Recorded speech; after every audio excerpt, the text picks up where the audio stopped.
Good evening, ladies and gentlemen. I welcome all the representatives who have participated in the National Workshop on Janjatiya Anusandhan, Asmita, Astitva Evam Vikas, organized by the National Commission for Scheduled Tribes in the ceremonial hall of the Rashtrapati Bhavan Cultural Center. To begin the proceedings, I would like to invite Shri Harsh Chauhan, Chairperson, National Commission for Scheduled Tribes, to give the welcome address.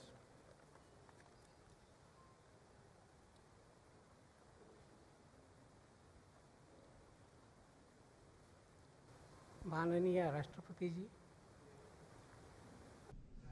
राष्ट्रीय जनजाति आयोग और हम पूरे देश से आए हुए जनजाति प्राध्यापक, छात्र, कुलपति एवं समाज में शोध कार्य करने वाले ऐसे सभी आपके हृदय से आभारी हैं, आपके स्नेहपात्र बनने के आभारी हैं। हमारे लिए सभी के लिए एक बहुत ही महत्वपूर्ण अवसर है। हमें से अधिकांश पहली बार ही राष्ट्रपति भवन देख पाए हैं और उसको लेके सभी बहुत उत्साहित हैं। महोदया, राष्ट्रीय जनजाति आयोग आपके दिए हुए मैंडेट और पावर्स इनका उपयोग करते हुए संविधान में प्रदत्त जनजातियों के लिए जो संरक्षण के अधिकार और विकास की योजनाएं, उसके इम्प्लीमेंटेशन को लेकर लगातार मूल्यांकन करता है। आयोग ने जब ये प्रक्रिया शुरू की तो ग्रीवेंस रेड्रेसल के साथ ही आयोग ने विभिन्न संवादों का आयोजन किया, जिसमें सारे स्टेक होल्डर्स, मिनिस्ट्रीज़, जो समाज में काम कर रहे हैं वे और गांव के लोग, सब लोगों को जनजाति विषयों पर संवाद के लिए एक साथ लाए, जैसे financial inclusion, community forest rights, पैसा, शिक्षा, स्वास्थ्य आदि। इन संवादों में बहुत से ठीक परिणाम भी आए, पर संवादों के दौरान आयोग की ये बात संज्ञान में आई कि जितनी अच्छी योजनाएं, जितने अच्छे अधिकार जनजाति समाज के लिए दिए गए हैं, उसके अनुरूप उनका परिणाम नहीं आ रहे हैं। और जब इसके बारे में विचार किया तो लगा कि एक मुख्य कारण इसमें यह है कि हमारा जो पूरा सिस्टम है, उस सिस्टम को जनजाति समाज की सही समझ नहीं है। कारण ये रहा कि ब्रिटिश काल से लेकर और जिस प्रकार के जनजाति के बारे में लिखा गया है और नैरेटिव बने हैं, वो लगभग हम सब पर हावी ही रहा, पूरे सिस्टम पर। और इसके कारण ही ये परिणाम नहीं आ रहे हैं। उस बात को ध्यान में रखते हुए आयोग ने आज़ादी के अमृत महोत्सव के अवसर पर एक नया इनिशिएटिव लिया और हम लोगों ने देश के खास तौर से जनजाति बहुल क्षेत्रों में जो यूनिवर्सिटीज़ हैं, उन यूनिवर्सिटीज़ में जनजाति नायकों का, विशेष रूप से स्वतंत्रता संग्राम में जो जनजाति नायकों का योगदान है, उसके लिए चित्र प्रदर्शनी भी बनाई और सभी यूनिवर्सिटीज़ में चित्र प्रदर्शनी के साथ और विशेषज्ञ वक्ताओं द्वारा भारत के जनजाति समाज का स्वतंत्रता संग्राम में क्या योगदान रहा, इसके बारे में व्याख्यान किए। और उसके साथ ही जनजाति समाज को संविधान ने जो अधिकार दिए हैं, उन अधिकारों की जानकारी और उसके लिए वो कैसे अप्रोच कर सकते हैं, इसके बारे में भी उन्हें विस्तार से बताया। कार्यक्रम की जो कल्पना की थी और जो कार्यक्रम हुए, उसका रिस्पांस अभूतपूर्व रहा। पहले कुछ लोग उसमें विश्वास नहीं कर रहे थे, लेकिन मुझे बताते हुए बहुत हर्ष हो रहा है कि सभी 104 विश्वविद्यालयों में बड़ी संख्या में जनजाति छात्रों ने भाग लिया, पूरे समय बातों को सुना, बाद में भी बहुत रुचि दिखाई। औसत 400 की उपस्थिति में 50,000 के लगभग छात्रों ने इसमें प्रतिभाग दिया।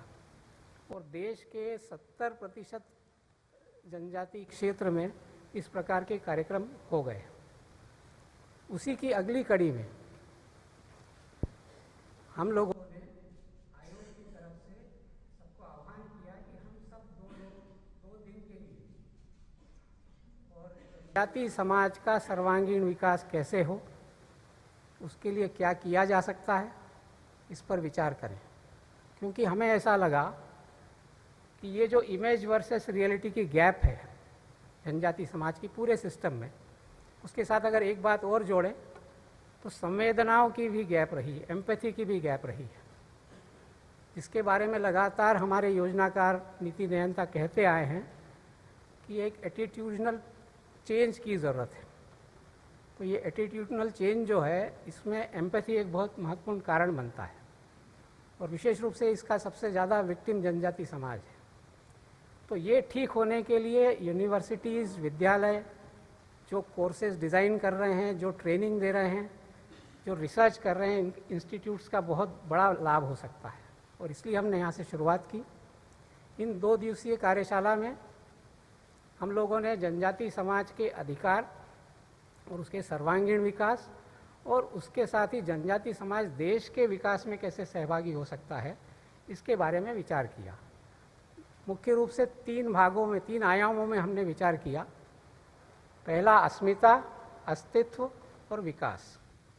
अस्मिता का मतलब जनजाति समाज को ठीक प्रकार से समझना, जनजाति समाज ने भी अपने आप को ठीक प्रकार से याद करना, क्योंकि किसी भी समाज का, यहाँ तक किसी भी देश का और पूरे मानव जाति का तभी विकास ठीक हो सकता है जब वो अपने अतीत का गौरव करे, अपनी वर्तमान परिस्थितियों का ज्ञान उसको हो और उसके पास भविष्य के सपने हो।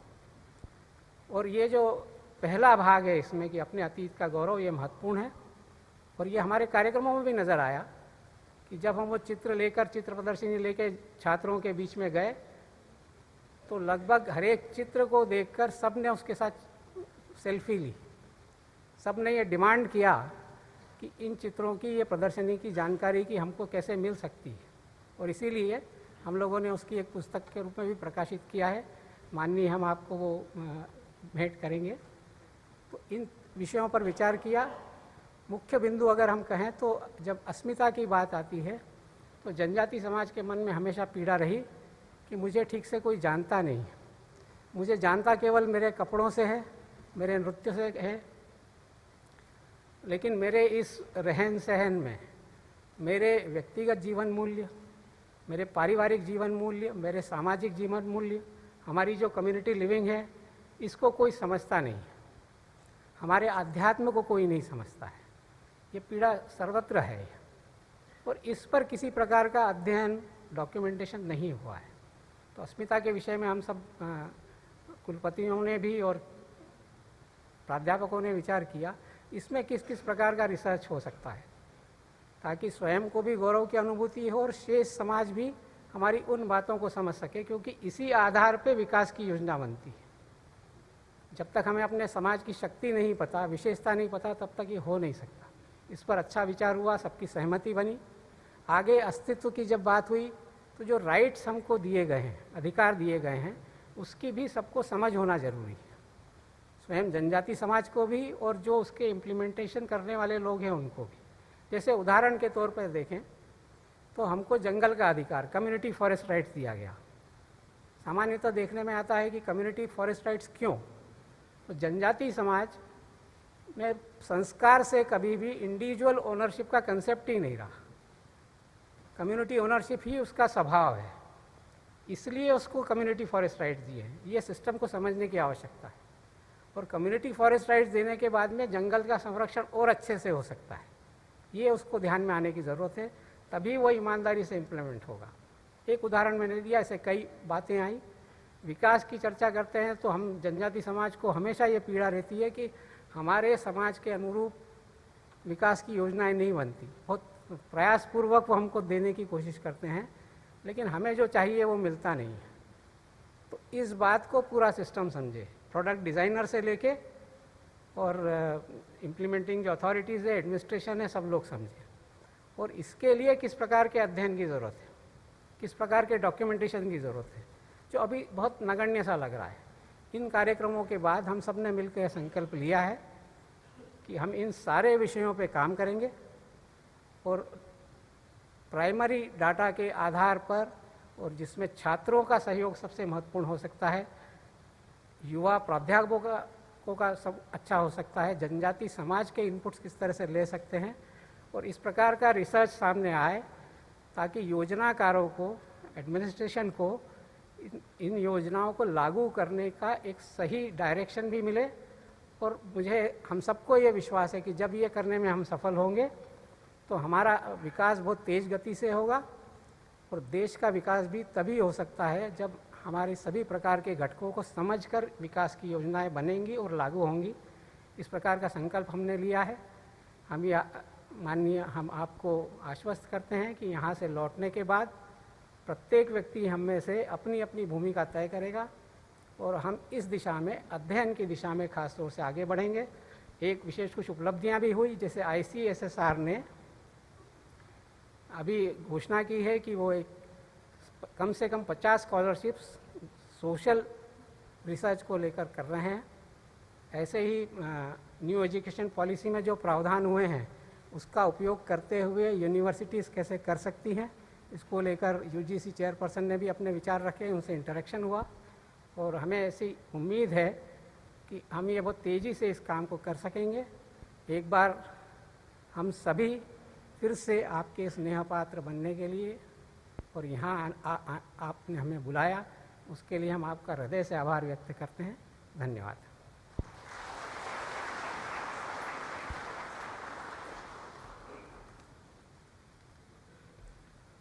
I will now request 4 delegates from the National Commission of Scheduled Tribes to share their experience of the national workshop.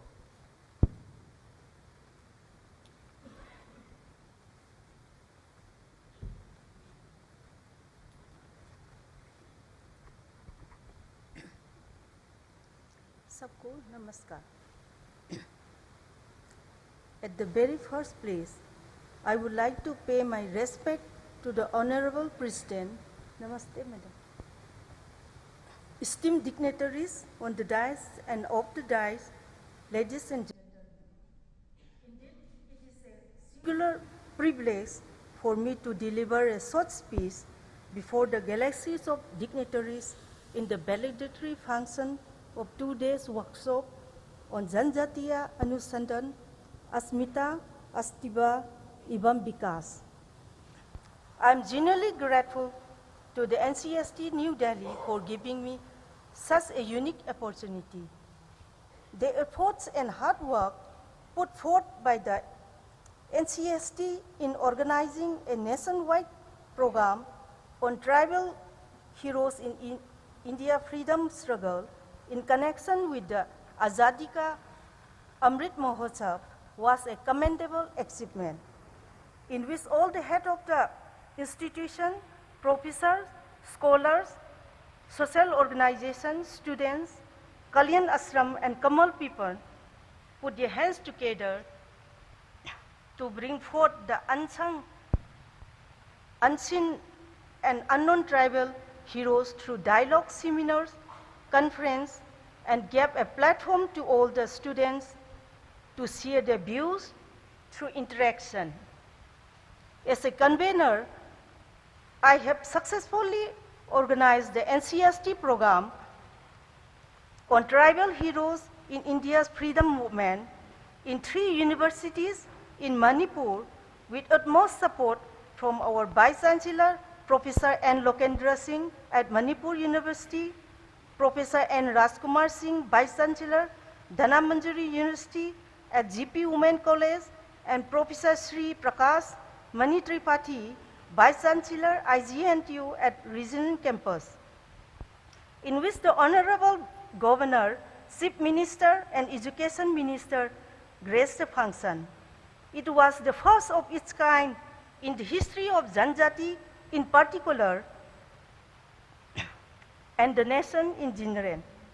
The said program enhanced and inspired the student community to a great extent about the unsung tribal heroes from different parts of India through photo exhibition set by the NCST.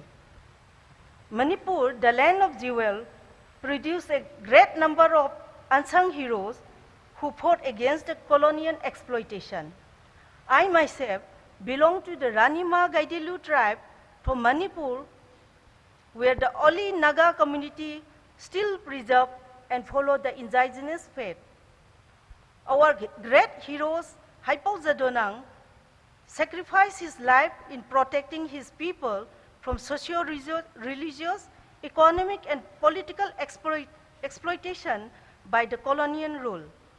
The small section of our tribe till now facing the same burden in protecting our primordial religion from different forces. In this regard, I would like to put my humble submission to the policy makers for a kind intervention and support in every possible ways so that a strive for identity, existence, and development will be more meaningful and fruitful. Because loss of religion is the loss of culture, and loss of culture is the loss of identity. Bahut bahut dhanyavad. May I now request the next speaker, Dr. Prem Pyari.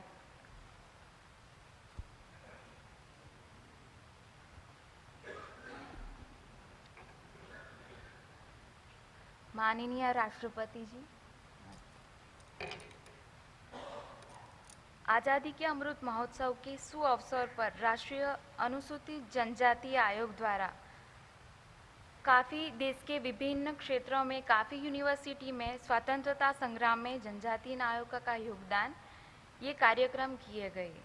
शुरुआत में ऐसा लग रहा था कि ये विषय एकदम नया है, समाज या जनजाति छात्र, जनजाति प्राध्यापक ये कैसे एक्सेप्ट, कैसा ये रिएक्शन आएगा। जब यूनिवर्सिटी लेवल पे कार्यक्रम हुए तो हमें ये मानने में नहीं आ रहा था। जब कार्यक्रम हो रहे थे तो काफ़ी बड़ी संख्या में अंदर भी बैठे थे और काफ़ी बड़ी संख्या में बाहर छात्र खड़े सुन रहे थे। तो ये काफ़ी एक सकारात्मक ये उनका रिएक्शन था कि जो कभी सुनने में नहीं आया था, जिसका नाम कभी सुनने में नहीं आया था, कहीं पढ़ा नहीं था, प्राध्यापक गण जो इतने पीएचडी तक की पढ़ाई की थी उनको नहीं कभी सुनने में आया था, वो आज हमारे जनजाति समाज के जननायक स्वतंत्रता संग्राम में इतना बलिदान दिया, ये पहली बार सुना था। तो काफ़ी समाज में, छात्र और प्राध्यापक में भी काफ़ी उत्साह था। कार्यक्रम बहुत अच्छा रहा, उसका रिएक्शन भी काफ़ी पॉजिटिव था। मानो कि राष्ट्रीय अनुसूचित जनजाति आयोग ने जनजाति समाज की दिल की बात सुन ली और ये कार्यक्रम किए, और आगे भी अभी एनसीएसटी आयोग द्वारा उनके मार्गदर्शन में आगे भी कार्यक्रम ये होने वाले हैं। अभी 2 दिवसीय कार्यशाला जो एनसीएसटी आयोग ने अस्मिता, अस्तित्व, विकास के अभी जो हमने अनुभव लिए, तो काफ़ी ऐसी बातें हैं जो अभी भी समाज में हमें लेके जाना है एनसीएसटी के मार्गदर्शन में, क्योंकि जनजाति समाज जो अनुभूति करते हैं, हमारी संस्कृति, हमारी पहचान, बोली, भाषा, और हमें जो बाहर से सुनने या पढ़ने में आता है वो काफ़ी विपरीत हमें लगता है। कभी जो कनेक्टिविटी ही नहीं है वो हमें सुनने और देखने को मिलता है।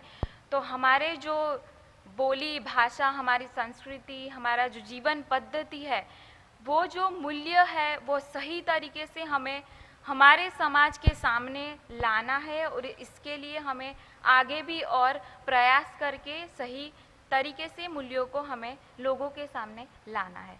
धन्यवाद।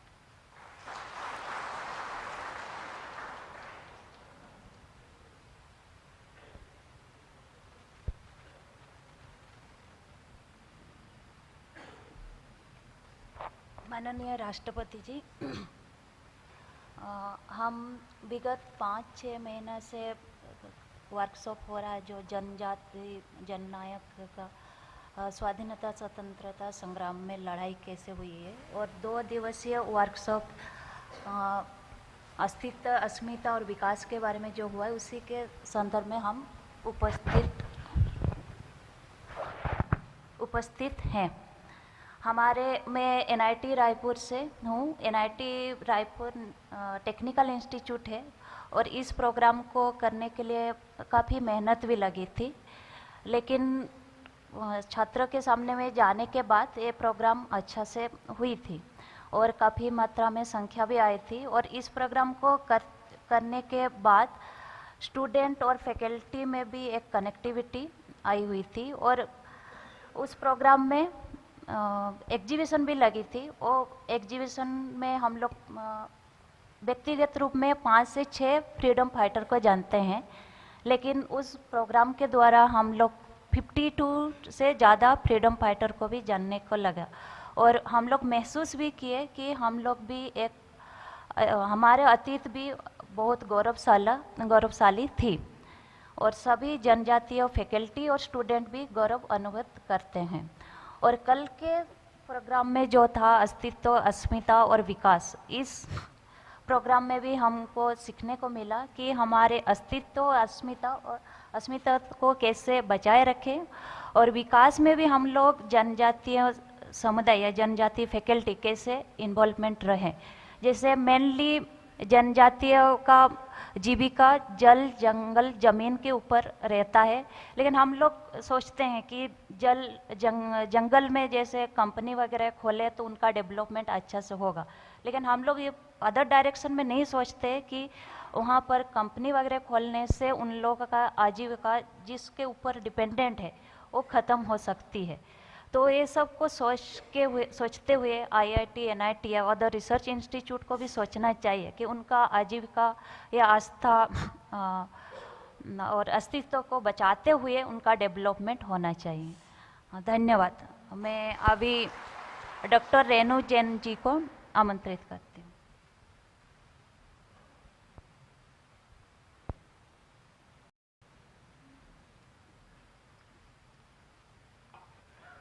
माननीय राष्ट्रपति महोदया एवं समस्त उपस्थित महानुभाव, जय जोहार।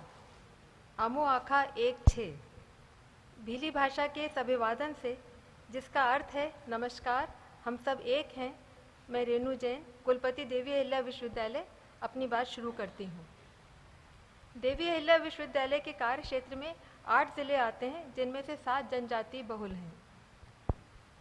आज जो हम लोगों ने 2 दिवसीय कार्यशाला में जो अपनी प्रतिभागिता दी, उसमें बहुत ही उपयोगी और सार्थक चर्चाएं हुई और बहुत ही उपयोगी संवाद हुए, जिसका सार मैं 4 बिंदुओं में प्रस्तुत करना चाहती हूँ। आज़ादी की लड़ाई में जनजातीय समाज ने अपने असंख्य बलिदानों द्वारा हमारे देश की अस्मिता और स्वाभिमान की रक्षा की है। सभी जनजातीय महानायकों ने, चाहे वे बिरसा मुंडा हों, टांटिया भील हों, भीमा नायक हों या तिलका माझी हों, सभी ने अंग्रेजी शासन की दास्ता को कभी स्वीकार नहीं किया और हंसते हंसते अपने प्राण न्यौछावर कर दिए। उनके इस अप्रतिम शौर्य की गाथाओं को अधिक से अधिक प्रचारित और प्रसारित करना चाहिए, जिससे हमारे जनजातीय समुदाय का आत्मविश्वास बढ़े और स्वाभिमान भी बढ़ने में सहायक हो। हमारे जनजातीय बंधु अपनी जीवन शैली, लोक कलाओं और परंपराओं के माध्यम से न केवल अपनी संस्कृति वरन प्रकृति को भी संजोए हुए हैं। वे नदियों, पर्वतों और वृक्षों की पूजा करते हैं। वे एक व्यक्ति नहीं वरन पूरे समाज की उन्नति की प्रार्थना करते हैं। असल में उनका जीवन दर्शन ही भारतीय दर्शन का मूल है। उनमें प्रचलित हलमा तथा माता वन जैसी प्रथाओं को अपनाकर हम माननीय प्रधानमंत्री जी के लाइफ मिशन को और सुदृढ़ बना सकते हैं। इसके साथ ही हम पूरे विश्व को पर्यावरण संरक्षण की राह भी दिखा सकते हैं। हमारे सभी विश्वविद्यालय इन उद्देश्यों की पूर्ति के लिए सेतु की तरह कार्य कर सकते हैं। UGC और ICSSR की बहुत सी शोध योजनाएं हैं, जिनके द्वारा जनजातीय समुदायों की जीवन शैली, लोक कलाओं और परंपराओं पर आधारित शोध को बढ़ावा दिया जा सकता है। शोधार्थी उन्हीं के बीच रहकर सम्मान के साथ यथार्थपरक शोध करें, जिसमें उनकी जीवन शैली के साथ उनकी समस्याओं पर भी सार्थक शोध हो सके।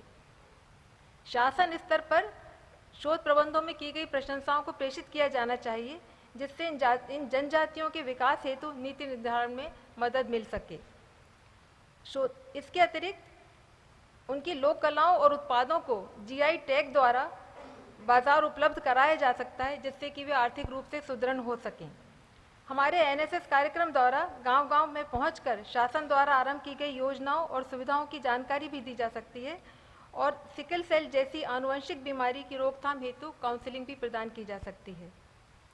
विगत 2 माह में हमारे विश्वविद्यालय द्वारा जनजातीय गौरव को रेखांकित करते हुए 2 कार्यक्रम आयोजित किए गए, जिसमें स्वयं राज्यपाल महोदय ने अपनी उपस्थिति से हमें कृतार्थ किया था। इन कार्यक्रमों में लगभग 2000 जनजातीय विद्यार्थियों ने भाग लिया। इस अवसर पर 85 जन नायकों की शौर्य गाथाओं की प्रदर्शनी लगाई गई थी, जिसको पूरे शहर द्वारा बहुत सराहना मिली। मुझे पूरा विश्वास है कि आज़ादी के समृद्ध काल में हम सभी के सम्मिलित सत् प्रयासों से देश की सामाजिक चेतना और जीवन मूल्य और सुदृढ़ होंगे, राष्ट्रीय एकता और समरसता को और बढ़ावा मिलेगा तथा सर्वे भवन्तु सुखिनः की भावना के साथ भारत एक बार फिर विश्व गुरु के पद पर प्रतिष्ठित हो सकेगा। आप सभी का बहुत बहुत धन्यवाद। जय हिंद, जय Bharat.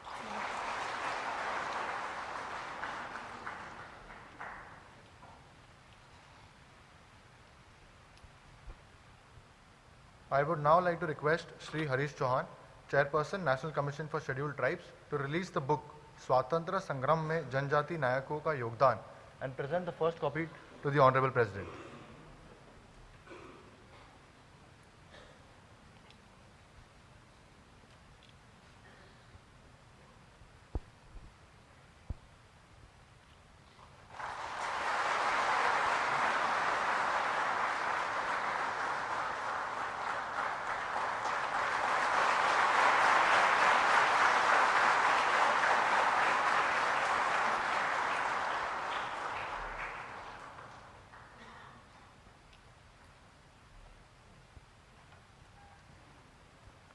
I would now like to request the Honorable President to address the gathering.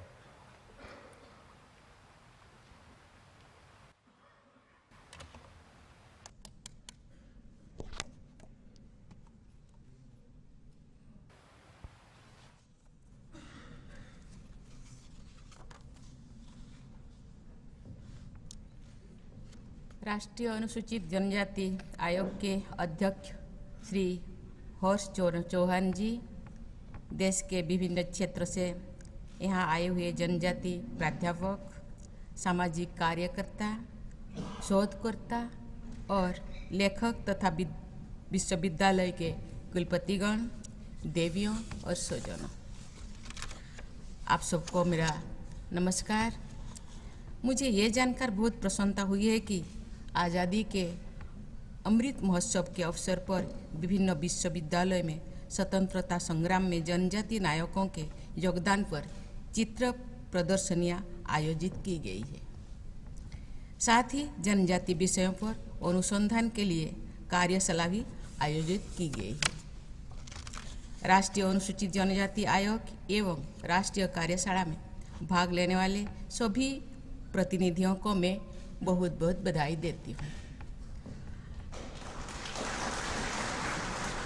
आज इस अवसर पर पूर्व प्रधानमंत्री श्री अटल बिहारी वाजपेयी जी को भी स्मरण करती हूँ, जिनके नेतृत्व में राष्ट्रीय अनुसूचित जनजाति आयोग स्थापित हुआ था। आज स्वतंत्रता संग्राम में जनजाति नायकों का योगदान नामक पुस्तक का विमोचन होना गर्व की बात है। मुझे बताया गया है कि पूर्वोत्तर के राज्य से लेकर पश्चिम में गुजरात तक और उत्तर से लेकर हिमाचल प्रदेश से लेकर दक्षिण में केरल तक जनजाति समाज ने अंग्रेजों से जो भीषण संघर्ष किया, उसका वर्णन इस पुस्तक में है। मुझे विश्वास है कि इस पुस्तक के माध्यम से देश भर में जनजातियों के संघर्ष और बलिदान की गाथाओं का व्यापक रूप से प्रचार प्रसार होगा।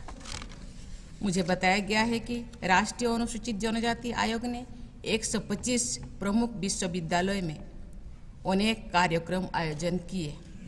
इस कार्यक्रम में 40,000 से, मुझे तो अभी पता चला 50,000 से अधिक जनजाति छात्रों तथा प्राध्यापकों की सहभागिता हुई। इन प्रयासों के लिए मैं राष्ट्रीय अनुसूचित जनजाति आयोग की सराहना करती हूँ। विश्वविद्यालय में आयोजित कार्यक्रम से जनजाति युवाओं को अपने पूर्वजों के बलिदानों और अपने समाज के स्वाभिमान की महान परंपरा के प्रति गर्व होगा। इतिहास हमें बताता है कि जनजाति समाज ने कभी भी गुलामी स्वीकार नहीं की। देश पर हुई सभी आक्रमणों का सबसे पहले जनजाति समाज ने ही प्रबल प्रतिकार किया। देश भर में जनजाति समुदाय द्वारा सांथाल हुल, कोल संग्राम, बिरसा आंदोलन और मानगढ़ में भीलों का संघर्ष एवं बलिदान जैसे अनेक वीर गाथाएं सभी देशवासियों को प्रेरित कर रही है। इन सभी आंदोलन की विशेषता ये है कि इन संघर्षों में जनजाति नायकों के साथ साथ जनजाति समुदायों के महिलाओं, बच्चों सहित पूरे समुदाय ने अपना सर्वस्व बलिदान किया। अभी राष्ट्रीय कार्यशाला में भाग लेने वाले 4 वक्ताएं बहनें जनजाति विषयों पर शोध की आवश्यकता, जनजाति समाज से संबंधित धारणाओं, उनके इतिहास और जनजाति समाज के विकास के बारे में बताया। जनजाति समाज में न्याय के लिए बलिदान देने की भावना रही है। देश के अलग अलग भागों में जनजाति समुदाय के संघर्ष के अनगिनत उदाहरण है, जो उन क्षेत्रों के युवाओं और बच्चों को ही नहीं बल्कि सभी देशवासियों को प्रेरित और प्रभावित कर रहा है। देवियों और स्वजनों, एक लंबे समय से इन बलिदानों की अनकही गाथाएं देश और दुनिया के सामने नहीं आ सकी है। मुझे विश्वास है कि राष्ट्रीय अनुसूचित जनजाति आयोग एवं आप सभी के प्रयासों से देश और दुनिया को भी हमारी स्वतंत्रता में जनजाति समाज के योगदान एवं उनकी महान परंपराओं का ज्ञान प्राप्त होगा। मैं आशा करती हूँ कि हमारे देश के युवा अपने समाज के इतिहास एवं संस्कृति की विशेषताओं के बारे में अनुसंधान एवं लेखन की ओर प्रवृत्त होंगे। देश की उन्नति तो भी हो सकती है जब हमारे युवा अपने गौरवशाली इतिहास को समझे, अपने देश एवं समाज की सुख समृद्धि के सपने देखें और उन्हें साकार करने के हर संभव प्रयास करें। देवियों और स्वजनों, आज की अमृत महोत्सव में हमारा युवा अपने इतिहास एवं परंपराओं को समझने के लिए प्रेरित हो रहा है। मुझे विश्वास है कि इस 2 दिवसीय कार्यशाला में आप सब अपने समाज की संपूर्ण उन्नति के साथ साथ अनुसूचित जनजातियों के संवैधानिक अधिकारों एवं विकास योजनाओं के निर्धारण एवं मूल्यांकन पर विचार किया है। विश्वविद्यालय एवं प्राध्यापक वर्ग इसमें महत्वपूर्ण भूमिका निभाए हैं। कुछ दिन पहले मैंने पूर्वोत्तर भारत और मध्य प्रदेश का दौरा किया, जहां जनजातीय आबादी बड़ी संख्या में है। मुझे वहां जनजाति समुदाय से मिलने का सौभाग्य प्राप्त हुआ। प्रकृति के साथ जनजाति समाज का घनिष्ठ संबंध अनुकरणीय है। उन्हें साथ लेकर हम विकास की नई ऊंचाई पा सकते हैं और सही अर्थ में समावेशी विकास का लक्ष्य प्राप्त कर सकते हैं। देवियों और स्वजनों, हमारे देश की अनुसूचित जनजातियां जनसंख्या देश में 10 करोड़ से कहीं अधिक है। हमारे सामने ये सुनिश्चित करने की चुनौती है कि विकास का लाभ सभी जनजातियों तक पहुँचे, साथ ही साथ उनकी सांस्कृतिक अस्मिता और पहचान बनी रहे। इतना ही नहीं, उनकी सहभागिता की जरूरत उनके विकास के लिए किए जाने वाले विमर्श और शोध में भी है। जनजाति समाज के समृद्ध ज्ञान में चिकित्सा संबंधित औषधित ज्ञान है, धातुओं से औजार बनाने का ज्ञान, प्रकृति को सहजने और जल संरक्षण का ज्ञान, लोकगीत और पूजा पद्धतियों से अपनी गाथाओं को याद रखने का ज्ञान शामिल है। जनजाति समाज का ज्ञान जिस भी रूप में उपलब्धि है उसका संकलन करके लोकप्रिय माध्यम से उसे देश और दुनिया तक पहुंचाना, ये इस आयोग का ये प्रयास जरूर कारगर होगा। डिजिटल युग में टेक्नोलॉजी के माध्यम से हम जनजातियों की प्रकृति का एवं संस्कृति का ज्ञान आने वाली पीढ़ियों तक आसानी से पहुंचा सकते हैं। राष्ट्रीय शिक्षा नीति में इंडियन नॉलेज सिस्टम पर विशेष जोर दिया गया है। भारतीय ज्ञान परंपरा में जनजाति ज्ञान को जोड़ने की आवश्यकता है। IKS नॉलेज कॉर्पस से संबंधित प्रामाणिक, शोधित और व्यापक एजुकेशनल मटेरियल विभिन्न स्कूल, पाठ्यपुस्तक, लेखकों और अन्य विशेषज्ञों के लिए रेफरेंस मटेरियल के रूप में उपयोग हो सकता है।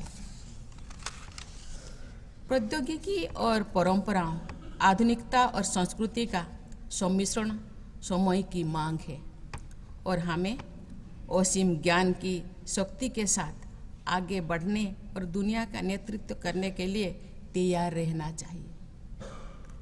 भारत को नॉलेज सुपर पावर बनाने के लिए जनजातीय समाज से जुड़े ज्ञान का प्रचार और उनका विकास महत्वपूर्ण भूमिका निभाएगा। मैं आशा करती हूँ कि यहाँ आए हुए जनजाति समाज के लोग, लेखक, शोधकर्ता सब लोग अपने विचारों, कार्य और शोध से जनजाति समाज के विकास में अमूल्य योगदान देंगे। आज का ये सभा लास्ट नहीं होना चाहिए, ये आरंभ होना चाहिए।